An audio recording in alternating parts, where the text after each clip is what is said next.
Koncha ilovasida endi limit bo'yicha jadval yaratamiz. Limit nima? Limit sharti qanday ishlaydi?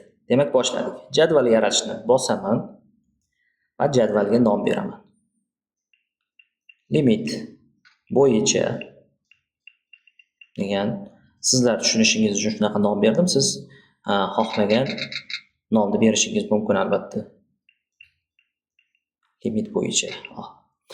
Xo'p, shartlar ichidan limitni tanlaymiz va limit qo'shishni bosamiz. Bu yerda ko'rib turibsiz, hafta kunlari bor, ya'ni ixtiyoriy kunimizga ixtiyoriy limitlarni biriktirib qo'yishimiz mumkin bo'ladi. Bu juda ham yaxshi narsa. Deylik yana shu dushanba, chorshanba, juma kursga boramiz, misol uchun, va kursda yurgan vaqtimizda biz ko'proq shug'ullanishimiz kerak. Shunga kunlik limit qo'yishimiz mumkin. Misol uchun 1 soat kuniga yoki 2 soat. Ya'ni biz belgilaydigan ilovalar ijtimoiy tarmoqlar bo'ladimi, yoki Telegram, Instagram yoki YouTube bo'ladimi, shunga o'xshash, yoki o'yinlar bo'ladimi, shu 2 soat vaqt ajratdik xolos bunga. Saqlaymiz.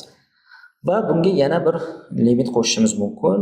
Bizda seshanba, payshanba kunlari bo'sh turibdi. Bugun payshanba bo'lgani uchun va real ko'rsatib berishligim uchun men soatlik ko'rsataman, soatiga 1 daqiqa.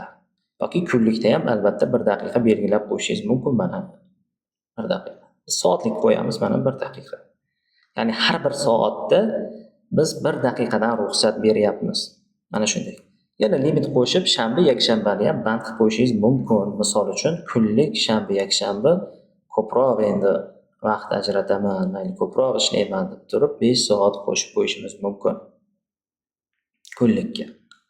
Saqlayman. Demak, menda limitni ichida 3 ta jadval turibdi, 3 ta shart turibdi. Aniqrog'i dushanba, chorshanba, juma kunlari kunlik 2 soatdan, seshanba, payshanba soatlik 1 daqiqadan, ya'ni har bir soatda 1 daqiqadan vaqt beradi. Va shanba, yakshanba 5 soatdan bo'ldi kunlik. Saqlashni bosamiz. Va albatta kategoriyalarni belgilaymiz. Deylik, kategoriya bo'yicha qilyapmiz. Aloqani belgilab qo'ydim.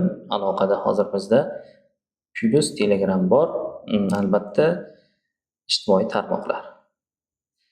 Agar siz bloklamoqchi bo'lsangiz, ilovalar bo'yicha ham bloklashingiz mumkin. Bu yerda ham xohlagan ilovangizni tanlab, albatta shu shartga biriktirib qo'yishingiz mumkin. Biz kategoriyani tanladik.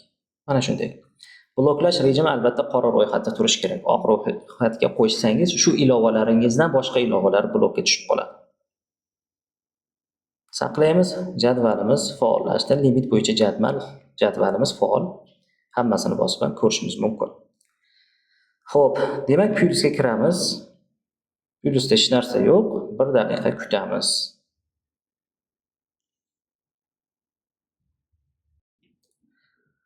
Bir daqiqaga yaqinlashib qolgani uchun videoni yana davom ettiryapman. Demak, real time'da ko'rsatib ko'rmoqchiman. Demak, kutamiz birgalikda. 1 daqiqa bo'lib qoldi. Odatda bu 1 daqiqadan biroz o'tishi mumkin, chunki buni to'xtovsiz tekshirib turish albatta batareyani tez ketishiga olib keladi. Shuning uchun biz doimiy tekshirishni sekinlashtirib qo'yganmiz. Va mana 1 daqiqa atrofida, ya'ni 1 daqiqadan biroz ko'proq bo'lishi mumkin, lekin o'rtacha 1 daqiqada Plus blokka kirdi. Endi Telegramga kiradigan bo'lsak ham albatta bloklaydi, chunki biz bergan limit bu shared, ya'ni ulashilgan limit. Biz belgilagan ilovalarga bu limitni ulashib yuboradi. Demak, biz 10 ta ilova belgiladik, 10 ta ilova faqat 1 daqiqa ishlatadi, qoladi xolos. 2 soat bergan bo'lsak bir kunda biz 2 soat shu ilovalarni ishlata olamiz xolos.